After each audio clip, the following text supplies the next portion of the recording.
के अंदर एक बहुत ही 2 दिन पहले जो हमारा घमंडिया गठबंधन है, जिस तरीके की स्टेटमेंट उनकी हमारे सनातन धर्म को लेकर आ रही है। देखो, ये तो इतिहास बताता है कि कांग्रेस का जो माइंडसेट है वो पहले से था कि वो सनातन और हिंदू संस्कृति को हमेशा अटैक करते थे। लेकिन अभी जो एक नया घमंडिया गठबंधन बना है, उस घमंडिया गठबंधन के कुछ ऐसे नेता सिरफिरे नेता है हमारे, जो सनातन धर्म को फिर उसी तरीके से देखने का प्रयास कर रहे हैं। अभी परसों 2 दिन पहले ही स्टेटमेंट उनकी तरफ से आई है कि सनातन धर्म जो है वो एक कोरोना की तरह है, एक बीमारी है और उसको कुचलना है, उसको ख़त्म करना है। अब मेरी समझ से ये परे है कि जिस देश की आबादी जो है वो 85% हिंदू और सनातनी है, उसमें इस स्टेटमेंट के पीछे क्या तथ्य है। मुझे तो एक ही तथ्य नजर आता है कि तुष्टीकरण की राजनीति में विश्वास करते हैं।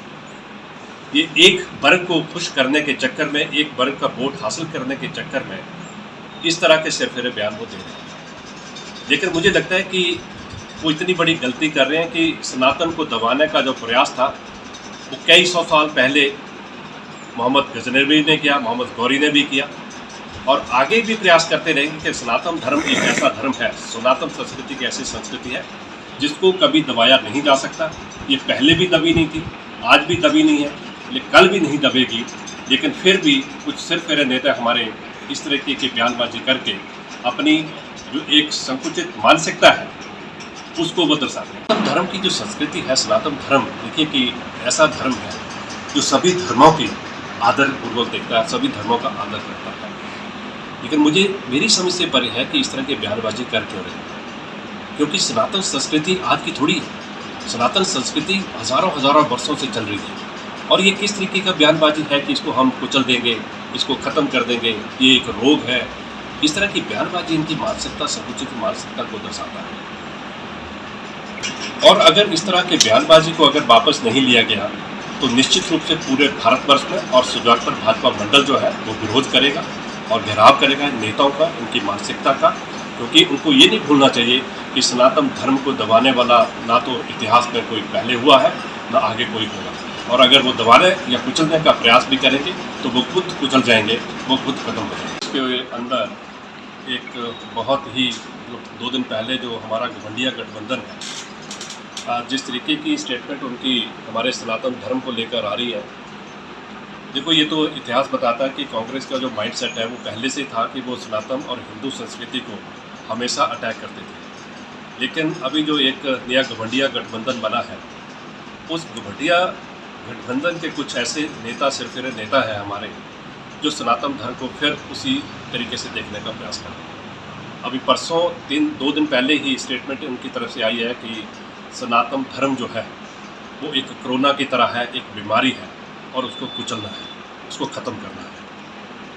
अब मेरी समझ से ये परे है कि जिस देश की आबादी जो है वो 85% हिंदू और सनातनी है, उसमें इस स्टेटमेंट के पीछे क्या तथ्य है। मुझे तो एक ही तथ्य नजर आता है कि तुष्टीकरण की राजनीति में विश्वास करते हैं। ये एक वर्ग को खुश करने के चक्कर में, एक वर्ग का वोट हासिल करने के चक्कर में इस तरह के सिरफिरे बयान वो दे रहे हैं। लेकिन मुझे लगता है कि वो इतनी बड़ी गलती कर रहे हैं कि सनातन को दबाने का जो प्रयास था वो कई सौ साल पहले मोहम्मद गजनवी ने किया, मोहम्मद गौरी ने भी किया और आगे भी प्रयास करते रहेंगे कि सनातन धर्म एक ऐसा धर्म है, सनातन संस्कृति की ऐसी संस्कृति है जिसको कभी दबाया नहीं जा सकता। ये पहले भी दबी नहीं थी, आज भी दबी नहीं है, लेकिन कल भी नहीं दबेगी। लेकिन फिर भी कुछ सिरफिरे नेता हमारे इस तरीके की बयानबाजी करके अपनी जो एक संकुचित मानसिकता है उसको वो दर्शाते हैं। सनातन धर्म की जो संस्कृति है, सनातन धर्म देखिए कि ऐसा धर्म है जो सभी धर्मों की आदर पूर्वक देखता है, सभी धर्मों का आदर करता है। लेकिन मेरी समझ से परे है कि इस तरह की बयानबाजी कर क्यों रहे हैं, क्योंकि सनातन संस्कृति आज की थोड़ी है। सनातन संस्कृति हज़ारों वर्षों से चल रही है और ये किस तरीके का बयानबाजी है कि इसको हम कुचल देंगे, इसको ख़त्म कर देंगे, ये एक रोग है। इस तरह की बयानबाजी इनकी मानसिकता, संकुचित मानसिकता को दर्शाता है। और अगर इस तरह के बयानबाजी को अगर वापस नहीं लिया गया तो निश्चित रूप से पूरे भारतवर्ष में और सुजाक पर भाजपा मंडल जो है वो विरोध करेगा और घेराव करेगा नेताओं का, उनकी मानसिकता का। क्योंकि उनको ये नहीं भूलना चाहिए कि कि सनातन धर्म को दबाने वाला ना तो इतिहास में कोई पहले हुआ है, ना आगे कोई होगा। और अगर वो दबाने या कुचलने का प्रयास भी करेंगे तो वो खुद कुचल जाएंगे, वो खुद खत्म हो जाएंगे।